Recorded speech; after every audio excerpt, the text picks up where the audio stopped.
இப்போ ஒரு 10 பேர் கொண்ட குழு எடுத்துக்கோம். அந்த 10 பேர்ல ஆவரேஜா 30, 40 வயசு எடுத்துக்கும். அதுல 9 பேரால 20 கிலோவோ, 30 கிலோ வெயிட்ட வந்து தூக்க முடியுது. ஒருத்தரால அந்த 25 கிலோ வெயிட்ட எடுக்க முடியல, தூக்க முடியலன்னா, அவருடைய இன்னர் ஆர்கனோட ஏஜ் வந்து 70 ஆயிடுச்சுன்னு அர்த்தம். அவரு வயசு 40, 36. மத்தவங்களால பண்ண முடியுது, அவரால பண்ண முடியலன்னா, அது காரணம்னா அவருடைய இன்னர் ஆர்கனுக்கு இல்லையா 70 ஏஜ் ஆச்சுன்னு அர்த்தம். இதுக்கு பின்னாடி ஒரு பெரிய சயின்ஸே இருக்கு. இது வந்து ஓவர் த நைட்ல ஒரே நாள்ல நடந்த விஷயம் கிடையாது. நம்ம டிராவல் பண்ண நாட்கள்ல நம்ம பண்ண சின்ன சின்ன ஸ்ட்ராட்டஜினால வந்த விஷயம் தான் இது. சோ இத பத்தி நம்ம பின்னாடி பார்ப்போம். இத எப்படி பயாலஜிக்கல் ஏஜ் 40, குரோனிக்கல் ஏஜ் 40 ஈக்குவலா கொண்டு வரதுக்கு வாய்ப்பு இருக்கான்னா இருக்கு. அதுக்கு சில சயின்டிபிக்கல் ரீசனோட அத வந்து நம்ம ஹேண்டில் பண்ணோம். 2வது சில பேரு டிசம்பர் வந்த உடனே டிசம்பர் 31 வந்து நவம்பர் 1 ஜனவரி 1ஆம் தேதி எல்லாரும் ஒரு கோல் ஃபிக்ஸ் பண்ணுவோம். அந்த கோல் வந்து அடையறதுக்கான ரூட் மேப்லாம் போடுவோம். பட் இயர் எண்ட் வரும்போது அச்சீவ் பண்ண மாட்டோம். எய்தர் வேலையா இருக்கட்டும், ஒரு வேலைய டிசைட் பண்ணுவோம். அந்த வேலைய முடிக்க முடியல, கோல முடிக்க முடியல கஷ்டப்படுவோம். அந்த மாதிரி கோல் அச்சீவ் பண்ண முடியல, ஒரு வேலைய சரியான நேரத்துல முடிக்க முடியல அப்படின்னு யாராவது ஃபீல் பண்ணி, உள்ள இருக்கிற 160 பேர்ல யாராவது இருந்தீங்கன்னா, அவங்களுக்கு இந்த அடுத்த ஒரு 10 நிமிஷம் வந்து ரொம்ப யூஸ்ஃபுல்லா இருக்கும். கொஞ்சம் கவனமா கொஞ்சம் டிராவல் பண்ணுங்க. எண்ட் ஆஃப் த மீட்டிங்ல, எண்ட் ஆஃப் த என்னோட ஃபைனல் பிரசன்டேஷன்ல பயாலஜிக்கல் ஏஜையும், குரோனிக்கல் ஏஜையும் ஈக்குவல் பண்றதுக்கான சாத்தியக்கூறுவான ஆன்சர் இதுல கிடைக்கும். போலாமா? I think we'll go. தலைவர் ஸ்டீபன் ஹாவில் தான் அந்த விஷயத்தை எடுத்திருக்கேன். அவரு என்ன சொல்றாருன்னா, the 7 habits of highly effective people. அவங்க கிட்ட இருந்து அந்த புக்ல இருந்து எடுத்த கண்டென்ட் தான் இங்க நான் பிரசன்ட் பண்றேன். அவர் என்ன சொல்றாரு தலைவர்னா, இது எல்லாத்துக்கும் அடிப்படை காரணம் டைம் மேனேஜ்மெண்ட் தான் சொல்றாரு. சரியான முறையில நம்மளுடைய நேரத்தை வந்து சரியா அணுகாததால வந்த விளைவு தான் இது எல்லாத்துக்கும் அடிப்படை காரணம் அப்படின்னு சொல்றாரு. ஓகே. இப்போ அவர் என்ன சொல்றாரு, நம்ம ஒரு நாள் எடுத்துக்கோம். அந்த நாளை நம்ம எந்த அளவுக்கு வந்து நம்ம எக்ஸிக்யூட் பண்றோம், எப்படி பயன்படுத்துறோம், அதை பொறுத்து தான் இந்த சக்சஸ் ரேட் அப்படின்னு ஒரு விஷயம் இருக்குல்ல. நம்ம லைஃப்ல ஒரு விஷயத்தையும், ஒரு வேலையோ, ஒரு கோலையோ அச்சீவ் பண்ற விஷயத்துக்கு சக்சஸ் ரேட் நிர்ணயிக்க சொல்றாரு. அவர் என்ன பண்றாரு தலைவர், இதை நாளா பிரிக்கிறாரு. Quarter 1, quarter 2, quarter 3, quarter 4. For example, நம்ம ஈஸியா புரியறதுக்காக நம்ம ரூம் வச்சுக்கோம். Quarter 1 room number 1, room number 2, room number 3, room number 4 வச்சுக்கோம். இப்போ ரூம் நம்பர் 1ல என்ன சொல்றாரு, okay, urgent, important. Room number 2 என்ன சொல்றாரு, not important but urgent. Rule number 3 என்ன சொல்றாரு, not important, urgent. Not important, not urgent, rule number 4. இந்த மாதிரி 4ஆ பிரிச்சுக்கிறாரு. இப்போ ரூல் நம்பர் 1ல இருக்கவங்க எப்படி இருப்பாங்க அப்படின்னு பாத்தீங்கன்னா, எப்பவுமே பரபரப்பா இருப்பாங்க. கொடுத்திருக்க வேலையை வந்து பரபரப்பா லாஸ்ட் மினிட்ல போய் ஓடி ஓடி செய்வாங்க. அதிகமா வந்து ஃபேமிலிக்கோ இல்ல மத்த அதர் விஷயத்துக்கோ டைம் வந்து செதுக்க மாட்டாங்க. வேலையில பிஸியா இருப்பாங்க. எப்பவுமே பரபரப்பா பிஸியா இருப்பாங்க. சில நேரங்கள்ல இந்த வார்த்தை கூட சொல்லுவாங்க, என்னடா எப்பவுமே பிஸியா இருக்கும், நம்ம பிளான் பண்ண ஒரு பணமோ ஒரு பொருளோ அடைய முடியல அப்படின்ற ஒரு விரக்தியும் மைண்ட்ல இருக்கும். அவங்க எல்லாம் இந்த ரூம் நம்பர் 1ல இருப்பாங்க. ரூம் நம்பர் 2ல இருக்க எப்படி இருப்பாங்கன்னா, கேஷுவலா எல்லா வேலையும் செஞ்சுட்டு இருப்பாங்க. டென்ஷன் ஆக மாட்டாங்க. ஃபேமிலிக்கு நிறைய டைம் ஒதுக்குவாங்க. பர்சனல் லைஃப்லயும் நிறைய தன்னை தகுதி வளர்த்து நிறைய ஒதுக்குவாங்க. புது புது ஆப்பர்ச்சுனிட்டி வரும்போது ஈஸியா போய் அதை அடாப்ட் பண்ணி அதை வந்து தன்னை கனெக்ட் பண்ணிக்குவாங்க. இது வந்து ரூம் நம்பர் 2ல இருக்க பண்ணவங்க. ரூல் நம்பர் 3 வந்து பாத்தீங்கன்னா யாருன்னா, ஒரு வேலை செஞ்சுட்டு இருப்பாங்க. சடனா ஒரு வந்து மொபைல் ஒரு எஸ்எம்எஸ் வரும், நோட்டிபிகேஷன். உடனே நோட்டிபிகேஷன் பார்த்துட்டு அந்த வேலைக்கு தன்னை டைவர்ட் பண்ணுவாங்க. டைவர்ட் பண்ணிட்டு இப்ப சூழ்நிலைக்கு தகுந்த மாதிரி மாறி மாறி போயிட்டு இருப்பாங்க. 4வது ரூம் நம்பர் 4ல இருக்க என்ன பண்றாங்கன்னா, அவங்களுக்கு என்னெல்லாம் வாய்ப்பு கிடைக்குது எல்லாத்துலயும் எஸ் சொல்லி அதுல கனெக்ட் ஆயிட்டு கண்ட ரூபத்துல போயிட்டு இருப்பாங்க. இந்த மாதிரி 4 ரூபத்துல இருப்பாங்க மனுஷன். Okay. So day to day லைஃப்ல மார்னிங்ல இருந்து ஈவினிங் வரலும் நம்ம சில சில ரூம்ல உட்கார்ந்து இருக்கோம்ல, சில சில ரூம்ல உட்கார்ந்து வேலை பார்க்கறோம்ல, அதுதான் எண்ட் ரிசல்ட் தீர்மானிக்க சொல்றாங்க. இப்போ உங்க எல்லாருக்கும் ஒரு கொஸ்டின். இப்போ நீங்களும் நானும் இந்த 4 ரூம்ல ஒரே ஏதோ ஒரு ரூம்ல மார்னிங்ல இருந்து ஈவினிங் மாத்தி மாத்தி உட்கார்றோம். இப்போ இந்த சாட் பாக்ஸ்ல நீங்க மோஸ்ட் ஆஃப் டைம் எதுல உட்கார்றீங்க அப்படியே ஜஸ்ட் திங்க் பண்ணி சாட் பாக்ஸ்ல ரூம் நம்பர் 1, 2, 3, 4 அதிகமா எதுல பயணிக்கிறீங்க கொஞ்சம் போட முடியுமா?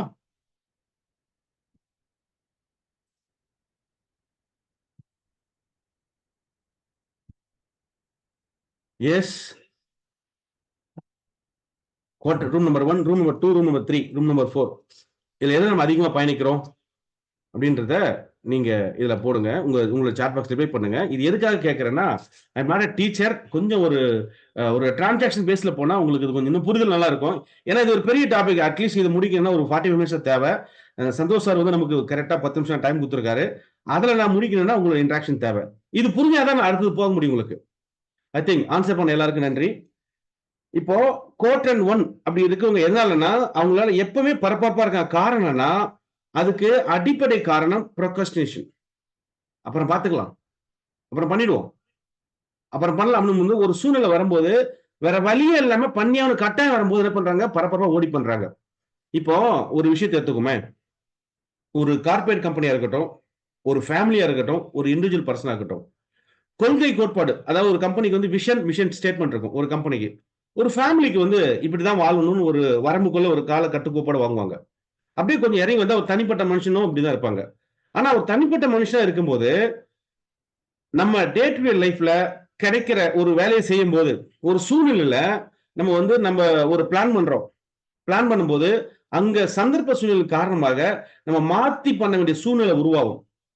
அதாவது இப்ப எடுக்க வேண்டிய முடிவு என்னன்னா, சூழ்நிலைக்கு தகுந்த மாதிரி மாத்தி பண்ணணுமா இல்ல கொள்கைக்கு தகுந்த மாதிரி மாத்தி பண்ணணுமா அப்படின்னு பாத்தீங்கன்னா, கொள்கைக்கு தகுந்த மாதிரி தான் மாத்தி முடிவு பண்ணா மட்டும்தான் நம்மளுடைய டெஸ்டினேஷன் வந்து கரெக்டான இடத்துக்கு போய் சேர முடியும். சூழ்நிலைக்கு தகுந்த மாதிரி மாத்தி பண்ணோம்னா குவார்டர் 1ல தான் நம்ம இருப்போம். எப்படி? பரபரப்பா இருப்போம், டென்ஷனாவே இருப்போம், ஃபேமிலிக்கு டைம் கொடுக்க மாட்டோம், திருப்தியா இருக்காது, செய்யற வேலையில திருப்தி இருக்காது. ஓகேவா? இந்த மாதிரி தான். ஆல்வேஸ் பிரச்சனை இருக்கு. எனக்கு பணம் இல்ல, நல்ல ரிலேஷன்ஷிப் இல்ல. இது முத்தி போய் ஒரு ஸ்டேஜ்ல எப்படி இருக்குன்னா, என்னடா வாழ்க்கை, எப்ப பார்த்தாலும் ஓடிட்டே இருக்கும் அப்படின்ற ஸ்டேஜ் வரும். பிகாஸ் ஆஃப் நம்மளுடைய சூழ்நிலைக்கு தகுந்த மாதிரி நம்ம ஹேண்டில் பண்ண விதம். குவார்டர் 2 இங்க என்னன்னா, பிரிவென்ஷன் பெட்டர் தென் கியூர். அதாவது பிளான் பண்ணி, அதாவது நாளைக்கு செய்ய வேண்டிய வேலை இன்னைக்கே நம்ம எடுப்போம். அடுத்த வாரம் பண்ண வேண்டிய வேலை இன்னைக்கே நம்ம யோசிக்க ஆரம்பிச்சிருவோம். அடுத்த வருஷம் பண்ண வேண்டிய வேலைக்கு இன்னைக்கு யோசிக்க ஆரம்பிக்கிறவங்க மோஸ்ட் ஆஃப் வந்து இந்த ரூம்ல தான் உட்காந்துருப்பாங்க. சோ இவங்களால ஒரு விஷயத்தையோ, ஒரு செயலியோ, ஒரு கோலையோ ஈஸியா அச்சீவ் பண்ண முடியும். அதை விட முக்கியமானது ரிலேஷன்ஷிப் இருக்குல்ல. ஒரு ஃபேமிலியோட ஒரு ஃபங்க்ஷன் போக முடியும். நல்ல ரிலேஷன் போகும். ஹாப்பியா ஃபேமிலிக்குள்ள ஒரு நல்ல அட்மாஸ்பியர் இருக்கும். பிளஸ் அவங்க ஒரு புதுசா ஒரு ஆப்பர்ச்சுனிட்டி வருதுன்னா அதுக்கு தனக்கு டைம் கொடுத்து கத்துக்கிட்டு அதை அடாப்ட் பண்ண முடியும். ஈஸியா வாழ்க்கையில அடுத்தடுத்து வரும்போது ஈஸியா பயணிக்க முடியும். இது குவார்டர் 2ல இருக்குங்க. குவார்டர் 3 நான் ஆல்ரெடி சொன்ன மாதிரி தான். இந்த ரூம்ல இருக்கவங்க என்ன பண்ணுவாங்கன்னா, ஒரு வேலை செஞ்சுட்டு இருப்பாங்க. மொபைல்ல ஒரு நோட்டிபிகேஷன் வரும். டப்புன்னு அதை எடுத்து பார்ப்பாங்க. அது ஒரு லிங்க் கிளிக் ஆகும். அப்படியே டைவர்ட் அங்க போயிடுவாங்க. போன் கால் வரும். ஃப்ரெண்ட் வந்து கூப்பிடுவாரு. அங்க போயிடுவாங்க. இந்த மாதிரி டிஸ்ட்ராக்ஷன் இருக்கிறவங்க, ஓகே, அவங்களுக்கு எதுவுமே அடிப்படை விஷயமே இருக்காது. அடிப்படை எதுவுமே எந்த விஷயத்தையும் அவங்களால பண்ண முடியாது. லாஸ்ட் ரூம் நம்பர் 4 வந்து வெரி சிம்பிள். Time waster. இவங்க யாருன்னா எல்லாத்துக்கும் எஸ் சொல்றவங்க. ஃப்ரெண்டு கூட்டாலும் ஓகே சொல்லுவாங்க. ஏதாவது ஒரு வேலை வந்து அதுக்கு ஓகே சொல்லுவாங்க. எந்த வேலையை தீர்மானமா செய்யணும் செய்ய மாட்டாங்க. இப்போ நம்ம எந்த ரூம்ல நம்ம அதிகமா பயணிக்கின்றது நீங்க ஓரளவு முடிவு பண்ணிருப்பீங்க. ஓரளவுக்கு தெரிஞ்சிருக்குன்னு நினைக்கிறேன். நான் ஸ்ட்ரெயிட்டா பாயிண்ட்டுக்கு வரேன். இப்போ நம்ம ரூம் நம்பர் 2 இதுல தான் நம்ம வந்து அதிக நேரம் செலவழிக்கணும். அதுல செலவழிச்சா என்ன கிடைக்கும்னா, ஃபர்ஸ்ட் விஷயம் நமக்கு என்னன்னாக்கா, நம்ம வந்து ஆல்வேஸ் ஹாப்பியா இருப்போம். உதாரணமா 3 விஷயம் எடுத்துக்கோமே. ஹெல்த் எடுத்துக்கோங்க. இப்ப நான் வந்து ஒரு 90 கிலோ வெயிட் இருக்கேன். நான் 85 கிலோ வெயிட் இருக்கணும். 60 வயசுல நான் ஃபிட்டா இருக்கேன்னா என்ன பண்ணணும்? இப்பவே நான் என்ன பண்ணணும்? வாரத்துக்கு ஒரு 3, 4 முறையாவது வாக்கிங் போணும், ஜிம் போணும். அதுக்கு தகுந்த மாதிரி ஃபுட் எடுத்துக்கணும். இது மாதிரி பிளான் பண்ணி போகணும்ல. அப்ப ஃபியூச்சர் செம்மையா இருக்கும்ல. பிரிவென்ஷன் பெட்டர் தென் கியூர் சொல்றோம். இது தனிப்பட்ட முறையில. ஃபேமிலி எல்லாத்துக்கும் டைம் கொடுக்கும்போது ஹாப்பியா இருக்கும்ல ஃபேமிலி. 2வது நம்ம டே டு டே லைஃப்ல இந்த சொசைட்டில வாழ்றதுக்கு தகுதியை வளர்த்துக்கிறதுக்கு நம்ம என்ன பண்ணணும்? புதுசா படிக்கணும், லேர்ன் பண்ணணும். இன்னைக்கு பாருங்க நம்ம டீம் எல்லாமே வந்து பெங்களூர்ல இருக்கோம். இன்னைக்கு நம்ம எல்லா டீமும் பெங்களூர்ல தான் இருக்கோம். இங்க என்ன பண்றோம்? ஜாலியா சுத்தி பார்க்க வந்தோம் இல்ல. புதுசா என்ன விஷயம் வந்திருக்கு? நம்ம எந்த துறையில் இருக்கோம்? என்ன கத்துக்கிறோம்? நம்ம போற பாதை கரெக்டான பாதையில போறோமா? அப்படின்ற விஷயத்த நாலேஜ் அப்டேட் பண்ணும்போது நமக்கு ஒரு தைரியம், ஒரு செல்ஃப் கான்பிடன்ஸ் கிடைக்கும்ல. அதை வந்து இன்னும் பெட்டரா கொண்டு போக முடியும். 3வது எக்ஸாம்பிள் வச்சுக்கோங்களேன். ஃபேமிலியில ஒரு நல்ல ஒரு அட்மாஸ்பியர் வரதுக்கு ரிலேஷன்ஷிப் வந்து ஸ்ட்ராங்கா இருக்கும். நம்ம கத்துக்கிட்ட இந்த கல்ச்சருக்குள்ள நம்ம அடுத்த ஜெனரேஷன் ஈஸியா கொண்டு போக முடியும். அதான் இன்னைக்கு கிராமத்துல பரம்பரையா சில விஷயங்களை ஃபாலோ பண்ணிட்டு வராங்கல்ல, அதெல்லாம் இன்னும் பெட்டரா கொண்டு முடியும். சரி, இப்போ எல்லாரும் மைண்ட்ல ஒரு கொஸ்டின் வரும். இது எப்படி பண்றது? குவார்டர் டூல் எப்படி அதிகமா உட்காருறது அப்படின்னா, ஒரே ஒரு விஷயம் தான். இந்த ப்ரொக்ராஸ்டினேட் இருக்குல்ல, தள்ளி போடுறத அந்த பக்கமே போகணும். அதை கட் பண்ணி தூக்கி எறியணும். உங்களுக்கு தேவையில்லாத நட்பு ரீதி இருக்குல்ல, உங்களை டிஸ்டர்ப் பண்ற மாதிரி இன்டராக்ஷன் பண்ற மாதிரி சில விஷயங்கள்ல அந்த மாதிரி போன் காலை டெலிட் பண்ணும், பிளாக் பண்ணும். ஓகேவா? தள்ளி போடுற விஷயத்த விட்டுட்டு இந்த செயலை செஞ்சா என்ன நடக்குன்னு இமேஜின் பண்ணும்போது ஒரு ஃபீல் கிடைக்கல.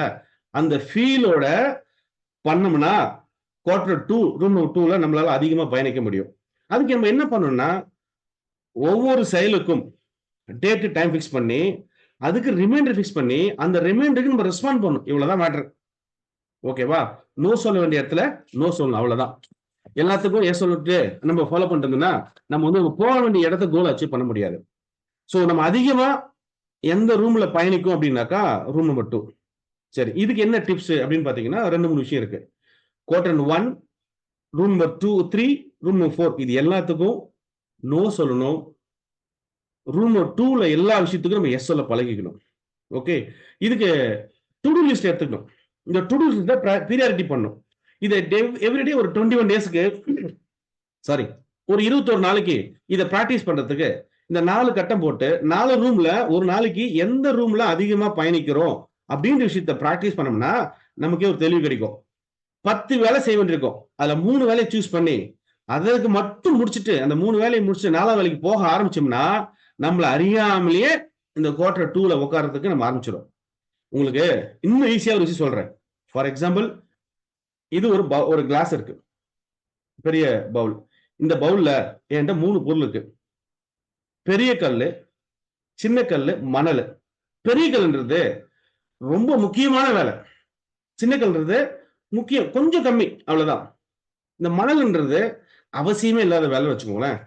இப்போ ஃபர்ஸ்ட் பெரிய கல் முக்கியமான வேலை இது உள்ளுக்குள்ள போட்டுட்டேன்னா அந்த வேலையை முடிச்சிட்டேன்னா அதுக்கப்புறம் முக்கியமில்லாத வேலை சின்ன கல்லும் உள்ள போட முடியுமா? 2.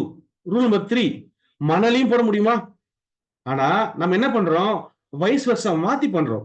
ஃபர்ஸ்ட் மணலை கொட்டிடுறோம், தேவையில்லாத வேலையை நம்ம டைம் கொடுத்துறோம், தேவையில்லாத வேலையை மைண்ட் கொடுத்துறோம், தேவையில்லாத வேலைக்கு நம்ம உடம்பு கொடுத்துறோம். அப்ப என்ன ஆகுது, மணல் ஃபுல்லா போடும்போது கல்லோ பெரிய பெரிய போட முடியாது. ஸோ இவ்வளவுதாங்க thumb rule. So I think ஓரளவுக்கு இந்த விஷயம் புரிஞ்சுன்னு நினைக்கிறேன். இந்த விஷயம் தெரிஞ்ச பிறகு knowing the knowledge is not important, applying the knowledge is very important. I think so knowledge is not a power, applying the knowledge is a very power, is power. So ஃபைனலா என்னோட கன்க்ளூஷன் டைம் முடிஞ்சது கருதி முடிச்சிட Santosh sir. Consistency beat the talent and knowledge. Friends, இன்னைக்கு short பீரியட்ல சடனா ஒரு விஷயத்தை உங்களுக்கு சரியான முறையில் இந்த தகவலை சேர்த்துப்போன்னு நினைக்கிறேன். உங்க எல்லாருக்கும் இந்த தகவல் யூஸ்ஃபுல்லாக நினைக்கிறேன். தேங்க்யூ.